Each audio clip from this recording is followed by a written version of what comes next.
Welcome, I'm Max Horowitz, producer and host of Penderecki in Memoriam Podcast. This podcast is created by Anna Perzanowska and presented by Polish Cultural Institute, New York.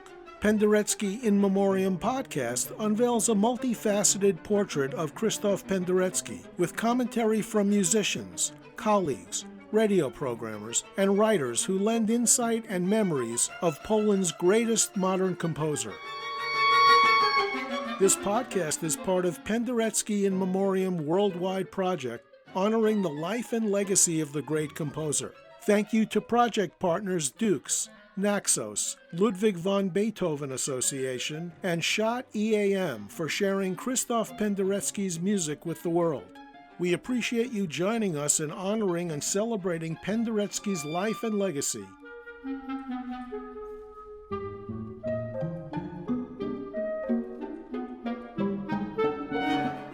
Osmo Vänskä has been music director of the Minnesota Orchestra for 17 years, and since last year he's also led the Seoul Philharmonic. Recognized for his compelling interpretations of varied repertoire and with an energetic presence from the podium, Vänskä's democratic and inclusive style of work has been key in developing long-standing relationships with several orchestras around the globe. With over 20 album recordings under his belt, Maestro Vänskä's tenure in Minnesota also includes leading and mentoring young composers, conductors, and musicians, as well as participating in various educational outreach projects across the U.S. Maestro Vänskä has conducted a wide variety of Krzysztof Penderecki's works, including the Concerto for Violoncello and Orchestra No. 2, the Chaconne in Memory of John Paul II, and the Double Concerto for Violin, Viola, and Orchestra. Osmo Vänskä is here with us to discuss the great Polish composer, Krzysztof Penderecki. Hello, Osmo. Thank you for joining us on the podcast. Hello. Thank you very much. It's my pleasure to be here. Maestro, where did you first meet Penderecki, and what were your first impressions of the great musician? It was sometime when I was a musician, a clarinet player with the Helsinki Philharmonic, or even earlier than that. I thought something about the very modern composer, and then little by little started I know more and more. Finally, I met Mr. Penderecki in Naantali Festival in Finland like 2 or 3 times when I was working there with the Lahti Symphony Orchestra. And between those years, since I was a young musician, when I learned to know more about him, I think that the later works are speaking more to me than the very earlier. Now, the Chaconne in Memory of John Paul II is a piece that you've conducted many times, and it's the final part of the Polish Requiem. In honor of John Paul II's charismatic personality, Penderecki's idea was to dedicate each movement to people or events related to Polish history.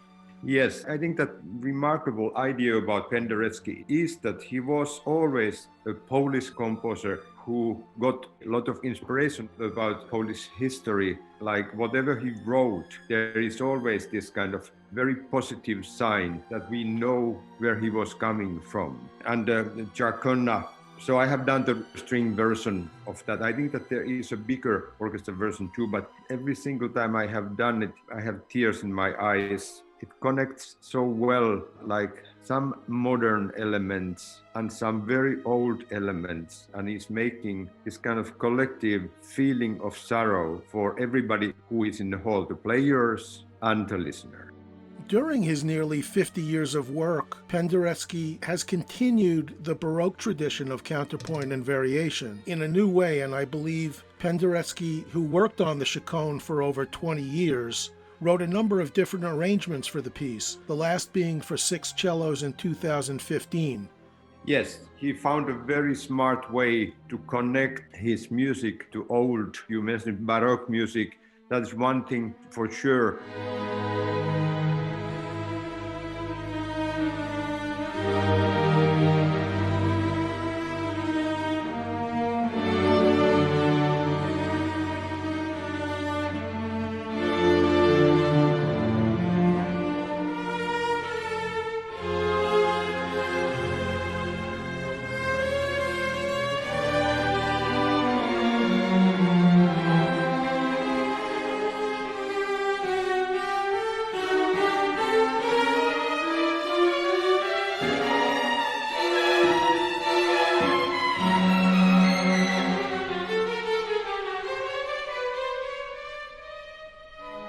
and then maybe some more religious connections and colors you can find from his music. And then definitely it was also modern at the same time. And I think that is the secret why he was a great composer, that he gave us something about our experiences or our memories. Everybody who is listening or performing that music, we know that we have heard some part of that, but at the same time then he added something which is from today or whenever it was written. So there was a fascinating combination about old and new. And I think that when I'm performing that, I feel that I'm connected to some very, very old traditions. At the same time, I'm connected to the things which are happening right now. And that made Penderecki very, very great composer.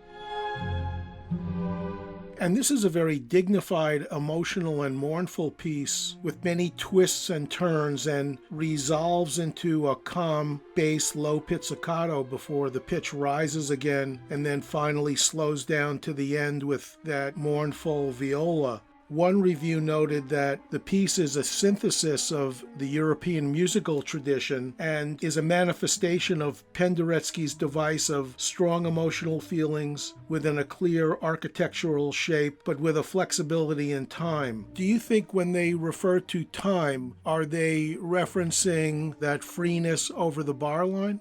Well, yes, I think that what you just read about is so well said about his music. There are many layers, and it's not only like in one beat or two beats, but those layers, they are limited, and something starts and the other layer starts a little bit later, then there might be a third or fourth layer. In some ways they are living together, and that makes alive. The music is never with the blocks, still going on when the new layer starts and then a new. It's in some ways, I would like to say that it's like I can see some water there. Water is flowing all the time, and it doesn't stop now and then the next part of water goes there, because they are always like blended and mixed together. That's my impression about Penderecki's music.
Now, I wanted to also touch on the double concerto. This was a commission from Vienna's Musikverein and marked the Society's bicentenary and provided Penderecki an opportunity to try out an idea suggested to him by the violinist and violist Julian Racklin, who wanted a work in which he could play and record both solo parts. Do you think this was a very challenging piece for Penderecki to try? Well, I don't think that he wrote anything which is simply easy to play. I think that all his music is in some ways complicated, and this kind of tension comes from those things which are happening almost together, and he's always writing music which needs good playing, demanding musical talent. So if I may tell my story about the Doppio concerto, I had a chance to play it or to conduct it many, many times. It was 2017 when the Curtis Institute Symphony Orchestra went on tour to Europe. And we played places, we started in Helsinki, we played Berlin, Dresden, London, Salzburg, Vienna, and the soloists were Benjamin Smith, Roberto Diaz, alumni of the Curtis Institute.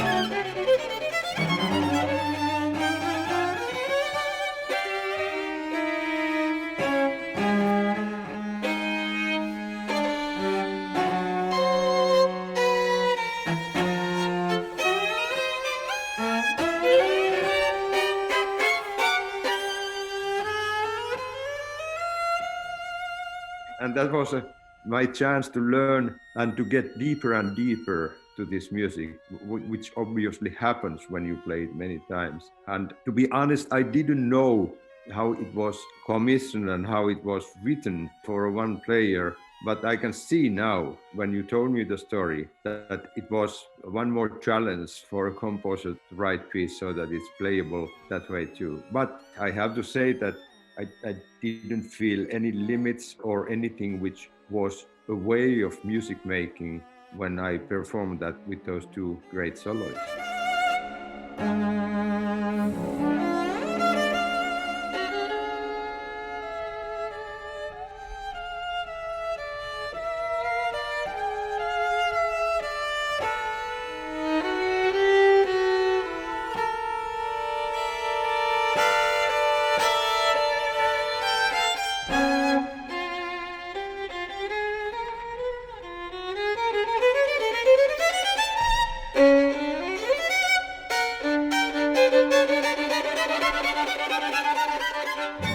And there really have been very few compositions in this configuration. Mozart's Sinfonia Concertante in E-flat major is probably the best known example. Max Bruch and Benjamin Britten have also written pieces in this form. But do you think that there are relatively few compositions due to this type of difficulty in the configuration? Yeah, I don't know any other piece which has done this way. And it's quite remarkable question. Why not more? Because it's obvious that the viola and violin, they are speaking so well together, because practically speaking, it's the same instrument. One is a little bit higher, one is a little bit lower, but still like the same sound color. Yeah, it's a good question. Why there are no more pieces for violin and viola?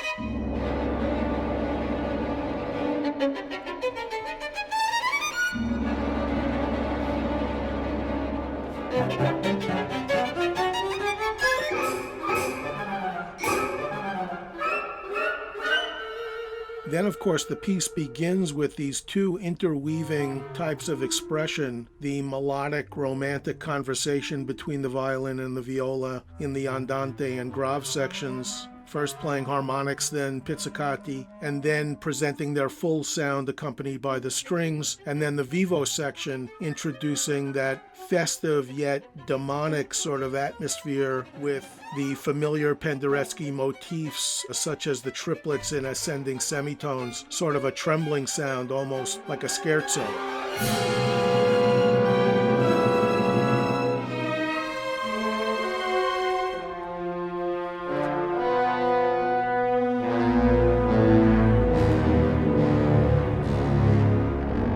Yes, I just took the score out for this conversation with you, and it's obvious when you are saying those things and I am reading the score at the same time. Yeah, you have done your homework very well. It's exactly how you are describing the piece. I think that just to start the piece with some sort of cadenza for both soloists, then to add the orchestra later, that is very unusual, because how many concertos are there where the orchestra is doing the introduction and then the soloist or soloists are starting later. So this is very unusual way to start, but it also at the same time, it grabs your mind really to listen when two of the soloists are playing alone. There is nothing which is covering them, and also a very demand starting point for the soloists also.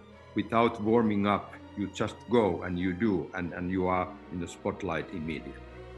And then, of course, it culminates in this tuneful passacaglia, where the instruments unite, performing in sort of one melody in octaves, and then interrupted again by those cadenzas, which go on for quite some time. Yeah, that passacaglia is very, very good example about what we spoke earlier, putting old music together with new ideas. And in this case, the Doppio concerto, it's like you start from the new part, and then near the end you come to somewhere which might feel very cozy and warm, and you come to the place where you have been before. So I think psychologically that's a nice way to give a place for the listeners and the performers also to feel that now we are done and now we are relaxing with something which is familiar.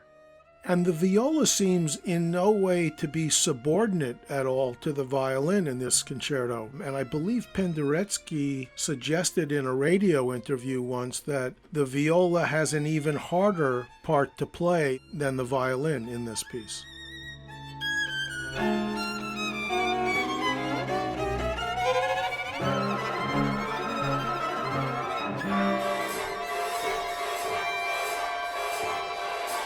Yeah, you are absolutely right about that. Roberto Diaz, who is actually the director of the Curtis Institute, is an excellent violist. I think that his last orchestra job was a principal viola at the Philadelphia Orchestra. He said sometimes when we had the rehearsals where the piece wasn't through that, yeah, it's a real concerto for the viola. How often it could be that the violin is like a king, and then the other instruments might be like a little bit less, would not say important, but definitely the Doppio concerto has very, very strong part for the viola, and difficult.